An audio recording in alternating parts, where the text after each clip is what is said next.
What would you call a man who acted super nice and friendly when cameras were rolling, but the second they stopped recording, he would become mean, fake, two-faced, or even someone who betrays you? But in Hollywood, acting this way helps you survive, and no one was better at it than Johnny Carson.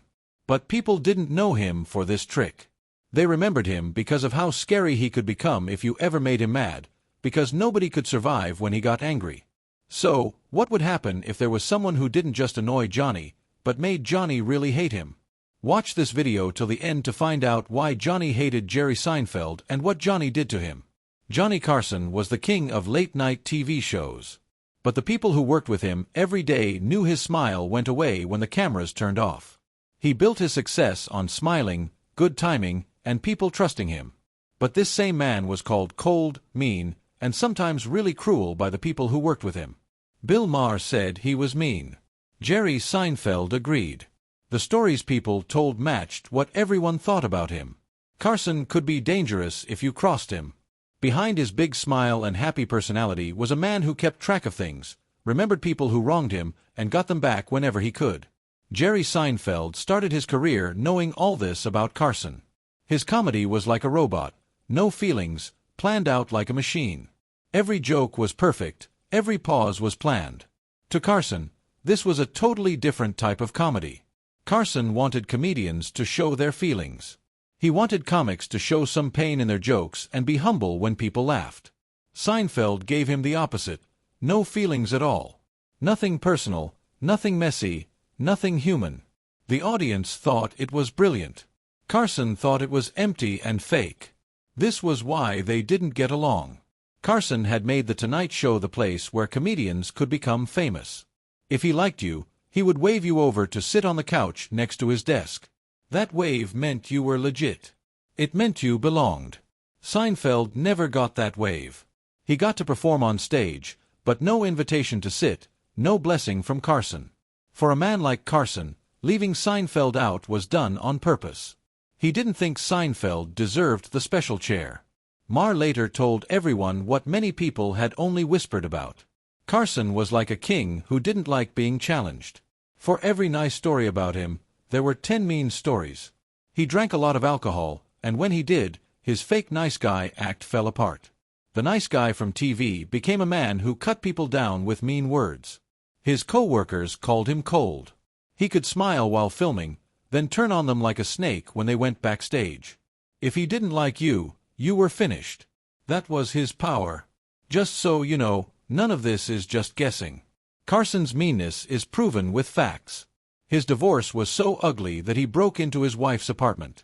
We will talk about that later, but it's true that his ego was easily hurt, and when someone tested him, he fought back. He was a man who demanded respect, but didn't always give respect back. Seinfeld never played that game. He didn't say nice things to butter Carson up, didn't bend over backwards for him, didn't pretend, and Carson noticed. The Tonight Show couch was saved for comics who showed Carson's own values, being grateful, warm, and humble. Or to be more exact, he wanted them to kiss up to him and flatter him, but Seinfeld gave him none of that. The funny thing is that Seinfeld was becoming the face of a new comedy time period, even though he was racist and had controversial opinions about anti-Semitism. Don't worry, we will talk about this in detail at the end of this video. His TV show was built on nothing happening, but it became everything, a huge cultural hit. Carson, watched as a comic he dismissed, became one of the most powerful names in entertainment. Even worse, Seinfeld's type of humor had no room for the traditions Carson cared about. It wasn't storytelling. It wasn't about humanity. It was perfect timing without any heart. To Carson, it was like stealing the craft of comedy itself.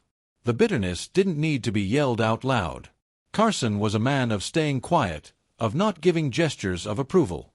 Not giving approval was as loud as saying bad things. When Seinfeld became famous, Carson stayed quiet. No couch invitation, no praise, just cold distance that spoke louder than any insult. For Seinfeld, not getting Carson's blessing drove him forward. Some people even say that Seinfeld wanted to prove Carson wrong.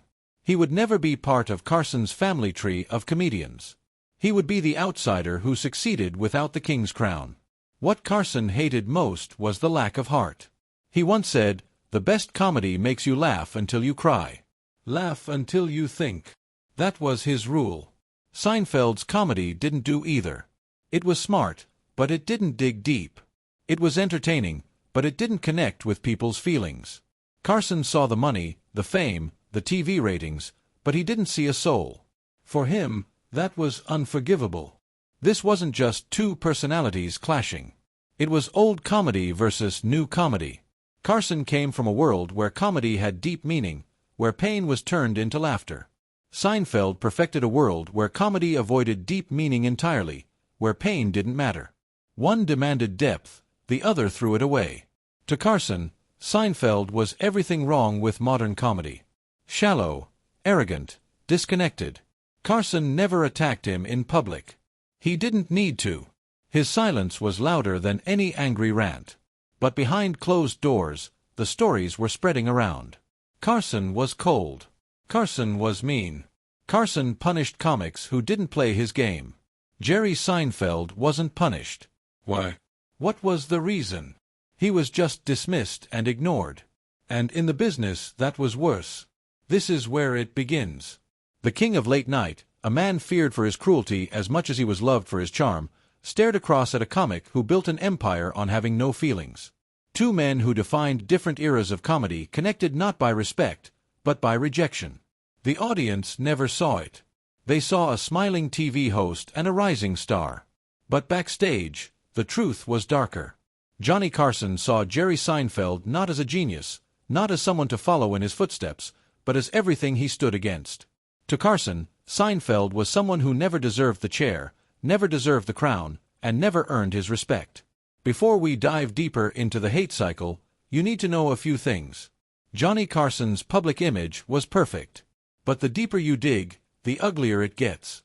His Tonight Show was built as the temple of originality, the launch pad for pure comedic talent. Yet Carson himself was accused of stealing material. Bill Maher and Jerry Seinfeld both admitted it on record. Carson stole jokes. The Answer Man segment was a recycled idea from Steve Allen. The flamboyant, loud Art Fern routine was taken from Rodney Dangerfield. Even the character of Aunt Blabby, which Carson used to get laughs, was a concept stolen directly from Jonathan Winters. For a man who demanded honesty from others, he played fast and loose when it helped him. To comedians, stealing material is the worst sin. It's the one rule you don't break. Carson not only broke it, but he also built entire recurring segments off stolen ideas, and he never gave credit. That double standard was obvious to younger comics who grew up looking up to him. Seinfeld was one of them. He studied Carson's craft, respected the platform, but saw the unfairness. Here was the king of comedy, condemning arrogance while quietly recycling the work of others. That unfairness cut deep. Oh, another thing.